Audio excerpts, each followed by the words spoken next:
thank you very much, David, for your modesty and coming here and being with us.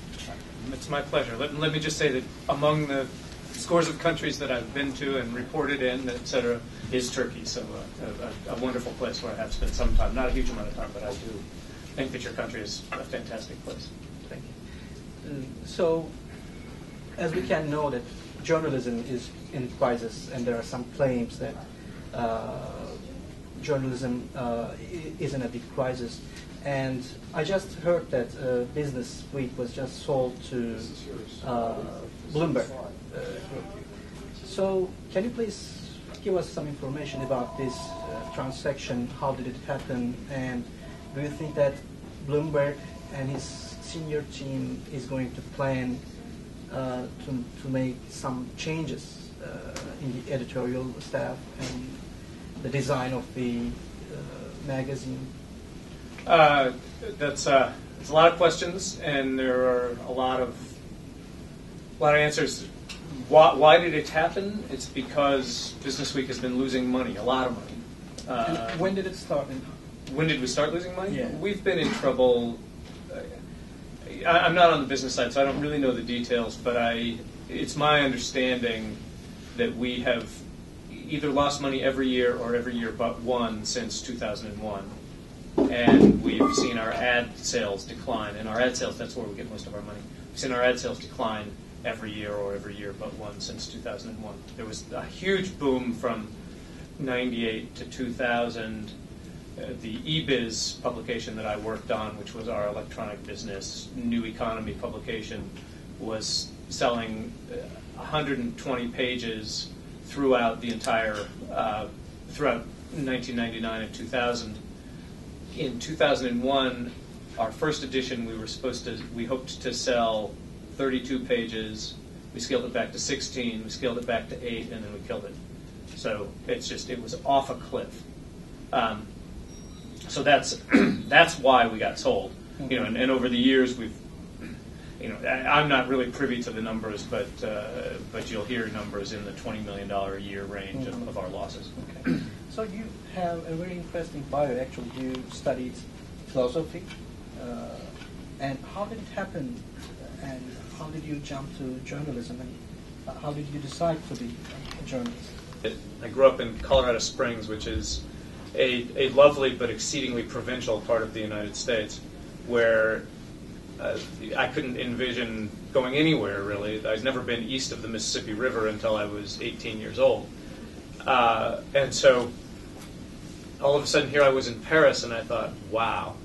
And so I tried to figure out a way some job that I could do that would allow me to live there or elsewhere overseas. And so I've always liked telling stories. I've always been kind of a news junkie, and I just kind of fell into it. So, but it's been great.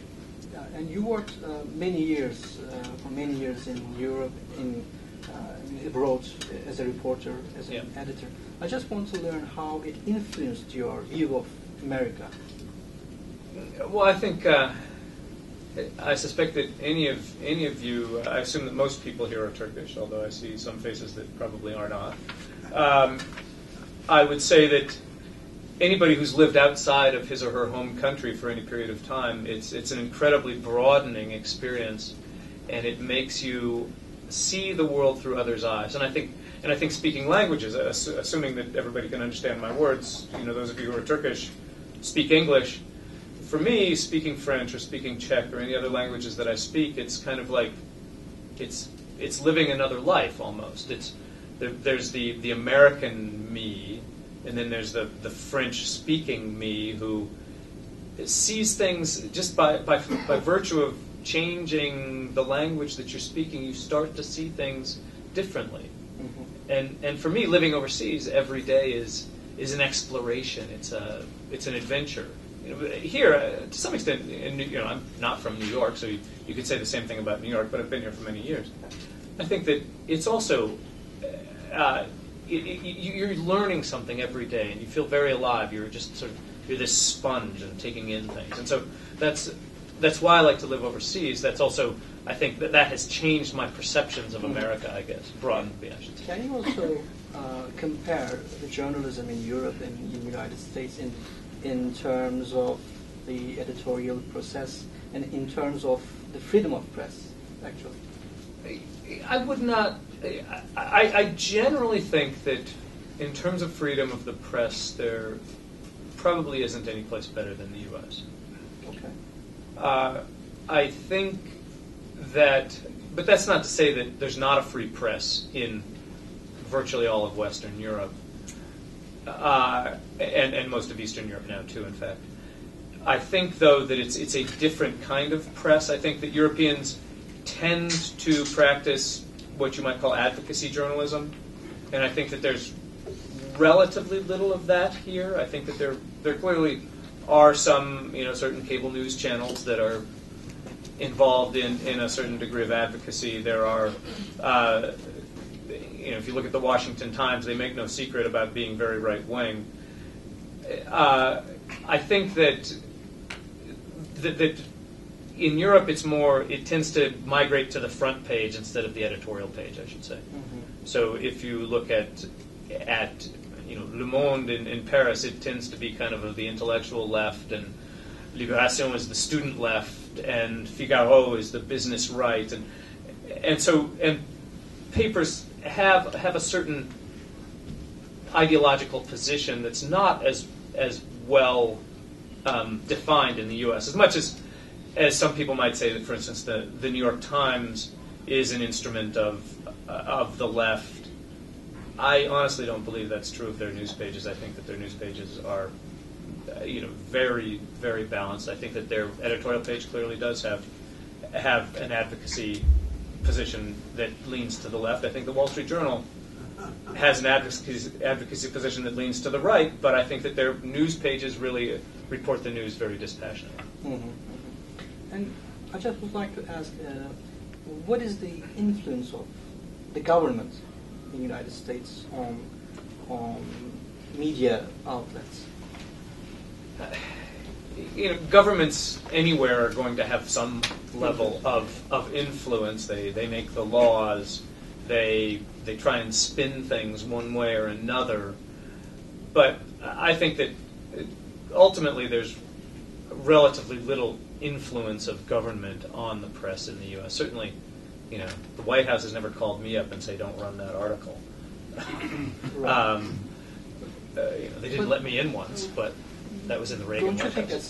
that Did ban photography of the homecomings of the caskets of soldiers from Iraq? That's correct, yeah. That is true. They didn't actually ban publication if you managed to get the photographs. Mm-hmm, mm-hmm. They just said you can't come to where you might be able to get the photograph. Right. And that's a nuance that I think is important. I wouldn't say that I don't think that that's a good thing, and the Obama administration has in fact relaxed that. Mm-hmm. It feels like just bad policy and overzealous spin. It doesn't feel to me like censorship or a lack of freedom of the press. Okay. I just would like to ask this question. You are a senior editor of BusinessWeek, and from many countries, your reporters sent you some photographs, some stories. If they would send you a photograph of some severely injured American Marines or soldiers, would you run these photographs, and would you feel it was unethical to publish or run these photographs? I wouldn't run the photograph because such a photograph, I can't imagine the story that it would belong in BusinessWeek magazine. Okay. Would I, if I had we don't cover politics in that way, right? But I wouldn't have an ethical or ideological reluctance to run it. I'd just have a simple business reluctance to run it because it's not. we haven't had a reporter in Iraq for 5 years. We had somebody in there for 3 months at the beginning. But you don't have anyone? No, we don't have anybody there. We don't because have of the anybody economy? in Afghanistan. Yeah, but we're a business magazine, okay. and our readers are interested in what's happening in business around the world. And on most levels, there's not a lot of business in Iraq. I think that we could get some good stories out of there if we wanted to devote the resources. But as I said, we've been in a very resource-constrained environment. I fired somebody in Frankfurt where there's clearly a lot of business. I'm not going to hire somebody in Iraq where there's a much more tenuous story for us. Once we get going with Bloomberg, I actually hope to get some stories out of more far-flung places. That's really one of the things that excites me most about cooperating with Bloomberg. They've got 145 bureaus in 70-some countries, 2,200 journalists around the world. As foreign editor, which is effectively what I am, that's a dream come true. I have a phone number of somebody in Kiev or in Ankara whom I can call and say, "What's going on? Give me a story." And they actually don't have anybody in Baghdad. They do have one or two people in Afghanistan, and I'm hoping to be able. They've talked about putting somebody into Iraq. I'm hoping that I will have access to those people to get more stories such as those. And with your websites, the Bloomberg.com and BusinessWeek.com, will they unite, and how will they? That hasn't been decided, and it's not a decision that I personally will have much input on.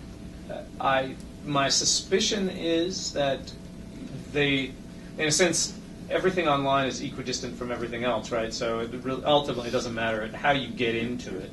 But I suspect that there will be a lot of Bloomberg copy. Right now, we have a deal with the Associated Press to provide us with kind of a baseline of news. This is what's happening in such and such a situation around the world. We have maybe 8 or 10 stories from AP on each page, and then we've got our own stories as well.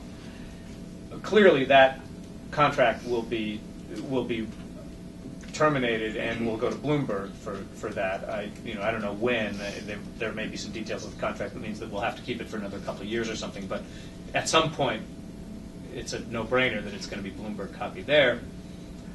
Bloomberg, though, it's my understanding that they recognize that what they do is fairly substantially different from what we do. Their target audience is people in finance, and our target audience is more people in business and people who are interested in business.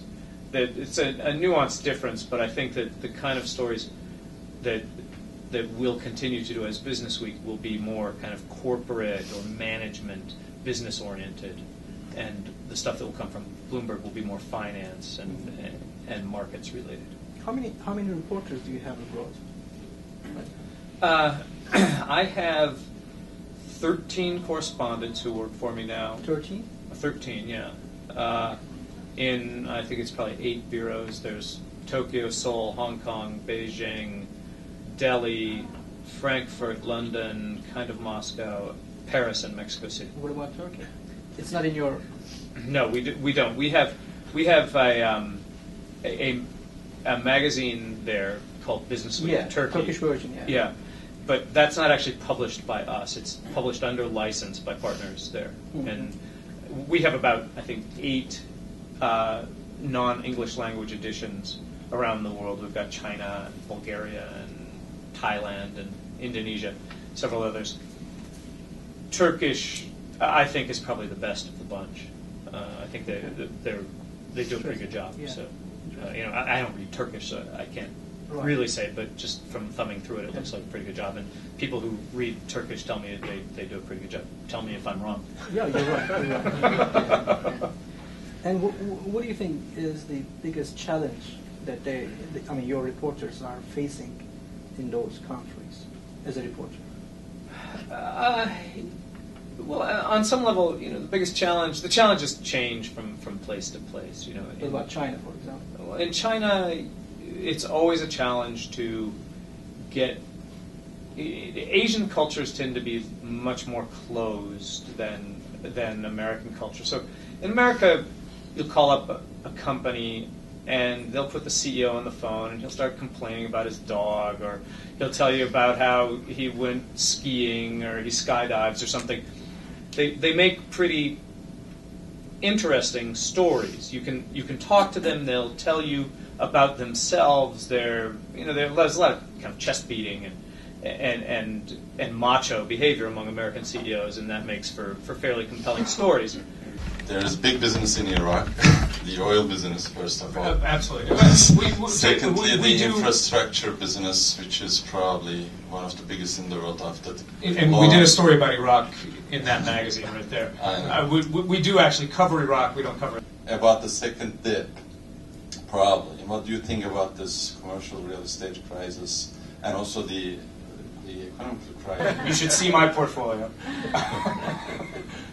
But it certainly seems like commercial real estate continues to be overbuilt, and there's going to double dip with another plunge. It kind of feels to me like stocks can't keep going the direction they've been going, so there's another direction they can go, and that's down. But have I done anything realistic with my portfolio to act on that? No. So that's... Thank you. So, yes. On this matter. I don't know what higher authority you're talking about that's punishing people for speaking the truth. I've never encountered that authority, but again, what I deal with is not necessarily the kind of topics that you're talking about. So, but my sense is that I obviously can't speak for what the people who've interviewed you and how they've treated your words or whatever. I know that I will take quotes and cut from either end so that I can make it fit in the magazine. You can't, I have one page.